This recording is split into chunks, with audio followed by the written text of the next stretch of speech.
Assalamualaikum warahmatullahi wabarakatuh. Oke, pada kesempatan kali ini kami akan mempresentasikan eh, implementasi FSA, yang mana implementasinya itu dari alat pelipat pakaian otomatis. Saya perkenalkan diri dulu, kami dari kelompok 6. Eh, saya akan memperkenalkan anggota kelompok saya. Yang pertama ada Umi Viva Latifah, lalu yang kedua ada Jahatul Jannah, dan juga yang ketiga ada saya sendiri Yazid Aksa Desnaldi. Oke, materi yang bakal kita bahas itu ada 3. Yang pertama, apa itu FSA?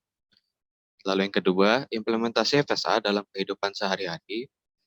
Lalu yang terakhir, diagram state-nya.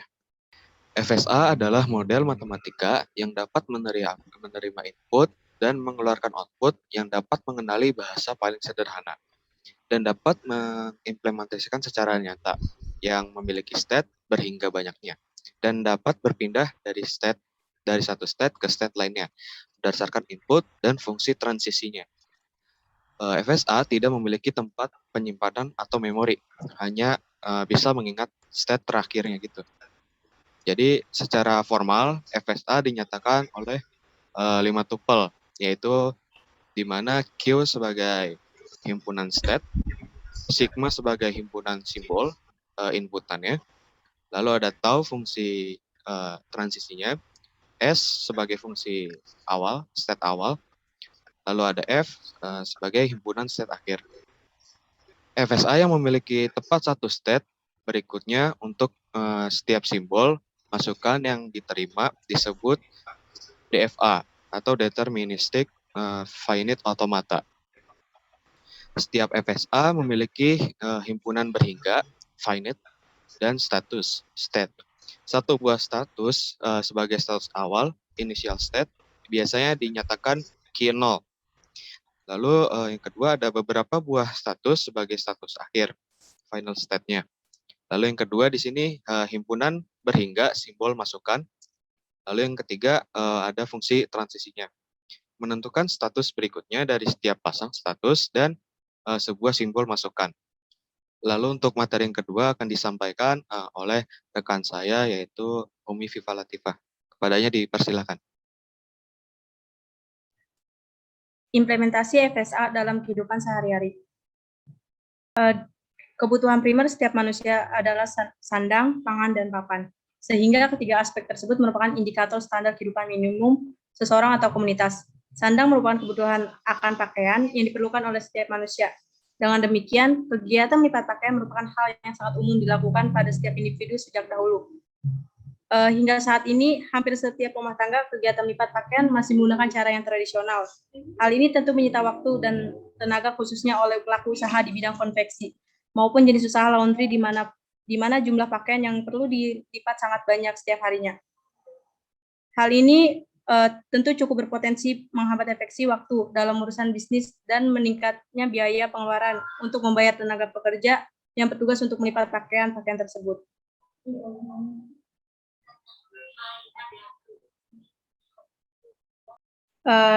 Untuk diagram state akan dijelaskan oleh Jahratul Jannah. Oke, sebelumnya terima kasih kepada Umi dan Aksa yang sudah menyempatkan waktunya dan memberikan saya kesempatan untuk menjelaskan diagram state. Nah, mungkin tadi ketika implementasi FSA sudah dijelaskan oleh Umi bahwa kegiatan melipat pakaian ini merupakan kegiatan yang sering sekali kita lakukan dan banyak menyita waktu. Oleh karena itu, pada kesempatan kali ini kita akan membuat sebuah simulasi alat untuk pelipatan pakaian. Dan di sini kami akan memberikan gambaran untuk diagram step-nya. Next. Oke, pada tahap ini seluruh alur proses bisnis yang telah ditentukan akan dituangkan ke dalam serangkaian diagram step. Diagram step FSA, simulasi alat pelipat pakaian otomatis ini menggunakan jenis FSA non-deterministik atau NFA dengan mempertimbangkan cara kerja dan karakteristik simulasi mesin yang dirancang. Nah, di sini udah terdapat diagram state-nya, ada Q0, Q1, Q2, Q3, Q4, Q5, Q6, Q7, dan Q8. Oke.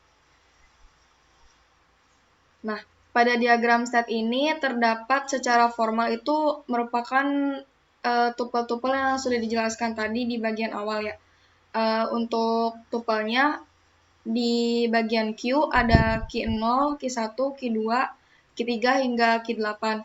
Kemudian untuk sigmanya ada 0, 1, X, Y, dan Z. Jadi sebenarnya untuk diagram state-nya ini nanti akan diberikan gambaran lagi. 0 ini untuk jenis pakaian yang tidak memenuhi kriteria nantinya. Kemudian untuk angka 1 itu merupakan proses pelipatan yang gagal atau tidak berhasil dilakukan. Nah, kemudian untuk X ini untuk pemberian inputan baju, untuk Y pemberian inputan celana, dan yang Z pemberian inputan kemeja. Jadi untuk simulasi alatnya sendiri ini kita ada standar kriteria dalam bahan pakaian yang bisa dilipat. Yang pertama untuk baju, celana, dan kemeja. Selain daripada itu, maka pelipatan tidak bisa dilakukan. Kemudian untuk tupel S-nya di sini ada Q0, yaitu state awal, dan F-nya atau state akhirnya berhenti di Q8. Oke, mungkin dilanjut dulu. Nah, seperti yang sudah dijelaskan tadi, jadi nantinya simulasi alat ini akan menunjukkan 2 tahap validasi. Untuk validasi pertama itu di step Q1, Q2, dan Q3. Jadi jenis inputan apa yang tidak sesuai kriteria, maka dia tidak akan masuk. Jadi ketika Q1, Q2, dan Q3 mengembalikan inputan ke step awal karena inputannya tidak sesuai kriteria, kemudian akan dikembalikan.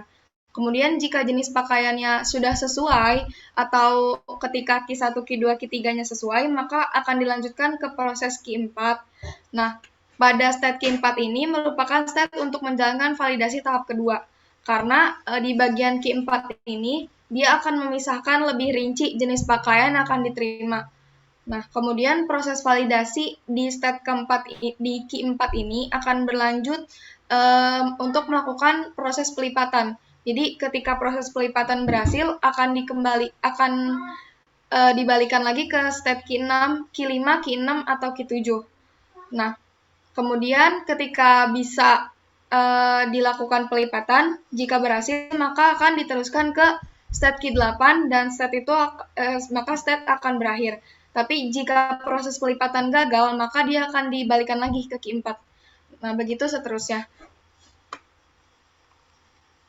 Mungkin di tabel di tabel sebelah kiri diagram state ini penjelasan terhadap inputan atau start state dan output juga final state-nya ya.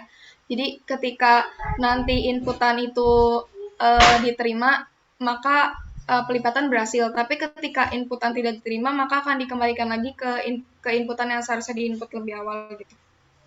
Nah, mungkin itu penjelasan dari diagram state karena sudah dibahas semua ketiga pokok materinya, akan saya kembalikan ke moderator yaitu kepada Yazid Aksa.